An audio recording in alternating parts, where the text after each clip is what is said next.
السلام علیکم ورحمۃ اللہ وبرکاتہ نحمدہ ونصلی علی رسولہ الکریم اما بعد فاعوذ باللہ من الشیطان الرجیم بسم اللہ الرحمن الرحیم الصلاۃ والسلام علیک یا رسول اللہ وعلی آلک واصحابک یا حبیب اللہ۔ ہر عام و خاص کو اس کا علم ہے کہ ہم جس ملک کے باشندہ ہیں، جہاں ہم پیدا ہوئے اور جہاں ہم رہتے ہیں، اس کے ملکی قوانین کو ماننا ضروری ہے، اور نہیں ماننے کی صورت میں سزا کے حقدار بھی ہو سکتے ہیں۔ اس قوانین کے دیکھ ریکھ اور لوگوں کو ان قوانین پر عمل کرنے کی تاکید کرنے کے لیے حکومت کی طرف سے الگ الگ شعبے جات قائم ہیں، جن کا کام ہی یہ ہے کہ ملک میں کسی قسم کی بد نظمی نہ ہو۔ یہ الگ بات ہے کہ وہ سب محکمات فعال یعنی کام کر رہے ہیں کہ نہیں۔ ملک میں انتشار اور بد نظمی جب ہی ہوتی ہے جب سارے محکمات اپنی اپنی ذمہ داری صحیح طور پر ادا نہیں کر رہے ہوتے ہیں۔ بالکل اسی طرح جو صاحبان ایمان ہیں یعنی دائرہ اسلام میں داخل ہیں، ہر مرد و عورت پر لازم ہے کہ وہ اسلامی قوانین پر عمل پیرا ہوں اور دوسروں کو بھی اسلامی قوانین سے آگاہ کر کے انہیں بھی عمل کرنے کی ترغیب دے۔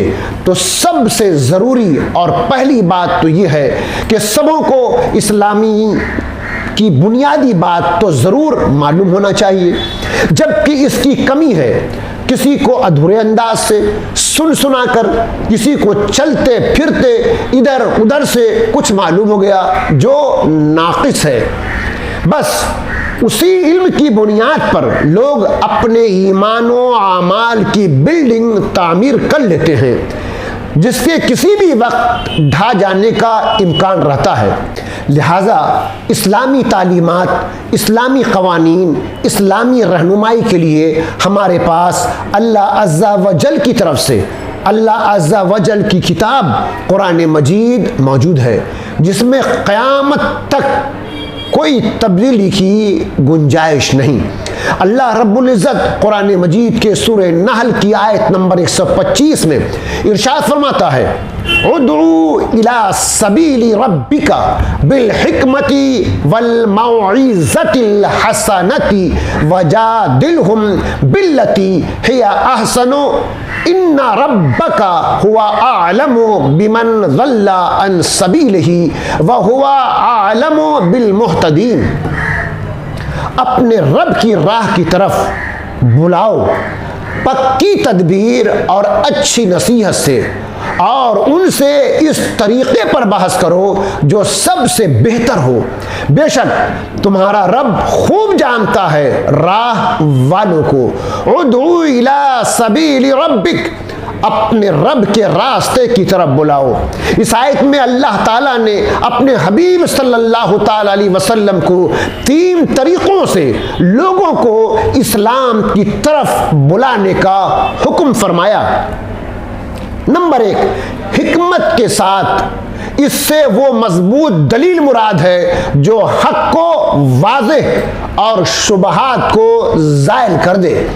نمبر 2، اچھی نصیحت کے ساتھ۔ اس سے مراد ترغیب و ترہیب ہے، یعنی کسی کام کو کرنے کی ترغیب دینا اور کوئی کام کرنے سے ڈرانا۔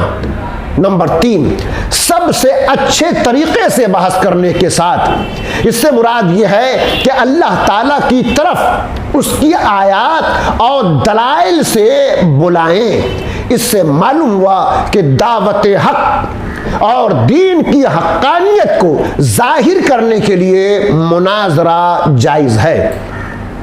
اللہ تعالیٰ کے راستے کی طرف، صراط مستقیم کی طرف اور رحمت دو عالم صلی اللہ تعالیٰ علیہ وسلم کی اتباع کی طرف لوگوں کو بلانا مذہب اسلام کا ایک ایسا فریضہ ہے جو کسی فرد واحد یا کسی مخصوص جماعت کے لیے خاص نہیں، بلکہ امت کا ہر فرد اس فریضے کی ادائیگی کا حقدار ہے۔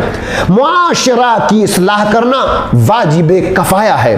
اگر کسی نے بھی برائیوں کی اصلاح کے لیے کوشش نہیں کی تو سب گناہ گار ہوں گے۔ ہاں، یہ بات ضرور سمجھ لیجئے کہ سب پر یہ ذمہ داری ہے کہ اپنے اپنے منصب و مقام کے اعتبار سے اپنے اپنے دائرے میں اصلاح کی کوشش ضرور کریں۔ علماء، اسکالرز علمی روب اور جہد کے اعتبار سے اصلاح کی ذمہ داری ادا کریں۔ مشائخ اکابرین اپنے منصب و عظمت کے اعتبار سے اصلاح کی کوشش کریں۔ عوام اپنی عقل و سمجھ کے اعتبار سے اصلاح کے لیے پیش قدمی کریں۔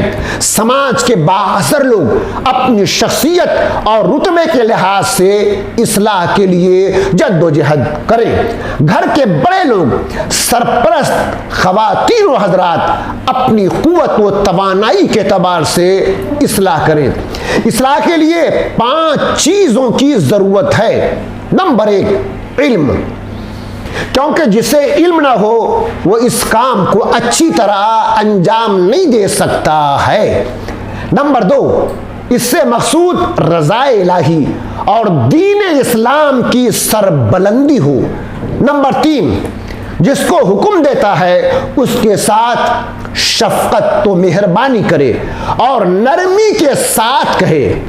نمبر 4، حکم کرنے والا صابر اور بردبار ہو۔